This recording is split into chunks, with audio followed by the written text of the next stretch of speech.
एक साथी ने मेरे टेलीग्राम में लिखा, लेकिन ये खबर मैं दे चुका हूं आपको, खबर दे चुका हूं। तमिलनाडु में जो हमारे मंदिर का सोना को लूटने की घटना हो रही है वो दे चुका हूं, लेकिन आज फिर से मैं आपको देता हूं।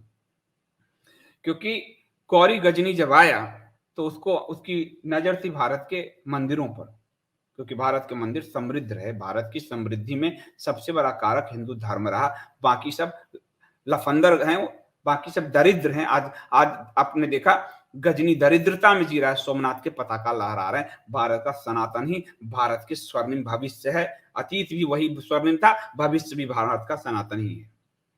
और वो सनातन उस मंदिरों से है जो मंदिर हमारे कम्युनिटी बिल्डिंग का काम करते थे।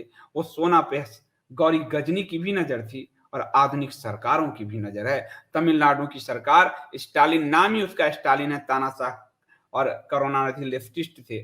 उन्होंने 2000 सोना गलाकर उसको जो है कब्जा करने की तैयारी कर ली है। आप देखिए इस मामले को।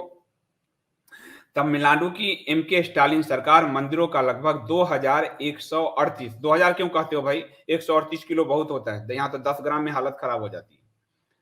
तो 2138 किलो सोना पिघलाने की तैयारी कर रही है। इस बारे में राज्य की तरफ से जारी आदेश को मद्रास हाईकोर्ट में चुनौती भी दी गई है।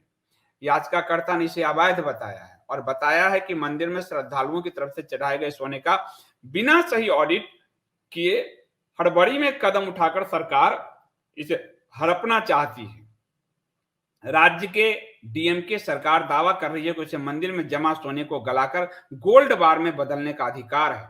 ऐसी प्रक्रिया 50 साल से चल रही है, लेकिन सरकार का यह फैसला तमिलनाडु में विवाद की वजह बन गया है। मंदिरों में आस्था रखने वाले लोगों का समूह राज्य सरकार की नीयत पर सवाल उठा रहा है।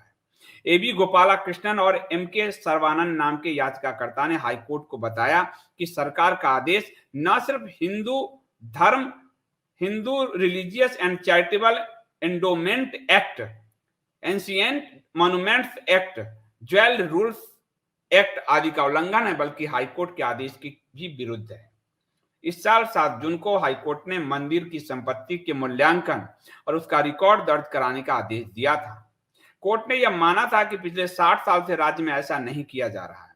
यानी कि हाई कोर्ट को ही मंदिर की संपत्ति का मूल्यांकन और रिकॉर्ड की चिंता थी। यानी कोर्ट भी आपके पैसे हड़पना चाहती है। सुनिए इस लाइन को ध्यान से सुनिए, फिर से सुनिए भी। 7 जून को हाई कोर्ट ने मंदिरों की संपत्ति के मूल्यांकन और उनका रिकॉर्ड दर्ज कराने का आदेश दिया कि 60 साल से नहीं हो रहा है। अभी तक वक्फ बोर्ड और चर्च की कितनी बार दिए हैं, कोर्ट मुझे बताए, आम हिंदुओं को बताए, मुझे मत बताए, आम हिंदुओं को बताए कोर्ट कि आपने वक्फ की ऑडिटिंग की कितनी बार ऑर्डर दिए और चर्च के ऑडिटिंग के कितनी बार ऑर्डर दिए। भारत सेकुलर है ना, और भारत में तो समानता है, तो सबके ऑर्डर कहां हैं। अब हाईकोर्ट का यह आदेश था। राज्य सरकार ने सही तरीके से ऑडिट कराने की जगह घोषणा कर दी कि वो देवताओं के श्रृंगार में आने वाले आभूषणों के अलावा सोने की बाकी गहने और दूसरे वस्तुओं को पिघला देगी, जिसका वजन 2138 किलो है। राज्य सरकार कह रही है कि 24 कैरेट सोने के बार बैंक में रखकर जो पैसे मिलेंगे उसका इस्तेमाल मंदिर के विकास में होगा। याद रखिएगा, विकास के नाम पर हिंदुओं को बर्बाद किया जा रहा है। विकास सिर्फ हमारी छाती पर चढ़ के नहीं होगा। तुमको किसने कहा मेरे मंदिर का विकास करने के लिए? हम ट्रस्ट कर लेंगे मंदिर का विकास। विकास के नाम पे आप नहीं गए हैं, मैं गया हूं। काशी में पुराने विग्रहों को तोड़ दिए गए, 500 साल पुराने पेड़ उखाड़ दिए गए, पुरी में मठ तोड़े जा रहे हैं, हजार हजार साल पुराने, कर्नाटका में मंदिर तोड़े जा रहे हैं। किस नाम से? विकास हो रहा है। और अब ये तमिलनाडु सरकार भी यही तर्क दे रही है, विकास करना है मंदिरों का। अरे लुटेरे, मंदिरों के विकास की कब तुझे चिंता हो गई? कब चिंता हुई?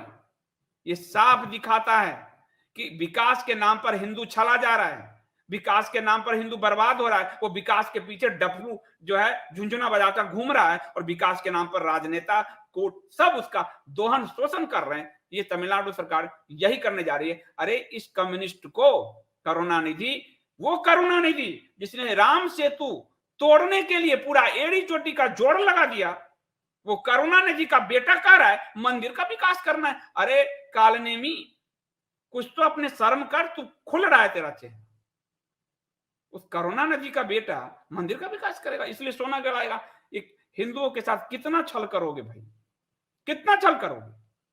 अब देखिए और क्या कह रहा है, वो कह रहा है कि मंदिरों का विकास होगा, इससे सारे सोना को गलाकर हमको जो पैसे मिलेंगे वो बैंक में रखेंगे, उससे जो ब्याज होगा उससे मंदिर का विकास करेंगे।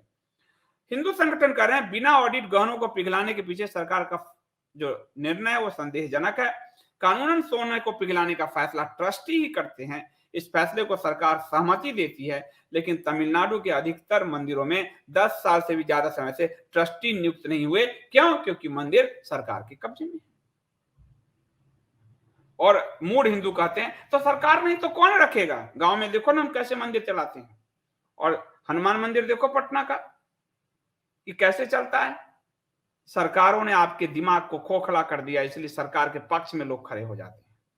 सरकार छोड़िए, सनातन के पक्ष में खड़े होइए। हर सरकार, हर नेता आपके पीछे नहीं आए तो कहिएगा।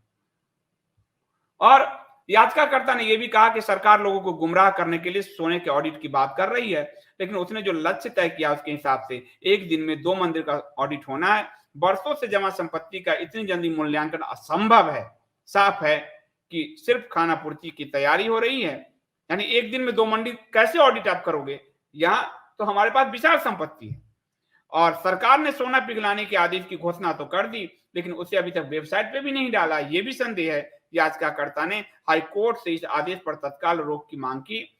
मामला 21 अक्टूबर को शायद सुना गया इस पूरे मामले पे, और इसके आगे का अभी जो है उसमें कोर्ट ने क्या डिसीजन लिया है ये नहीं है। उसके ऑर्डर्स आएंगे तो आपको बताऊंगा। तो ये जो सोना लूटने की जो योजना है सरकार की, वो साफ एक्सपोज हो गया है। जनता एक्सपोज कर रही है और इस पर हमें ध्यान देने की जरूरत है। एक बार और मैंने इस बारे में बताया था और इसको आप लोग बिल्कुल भूलने की जरूरत नहीं है।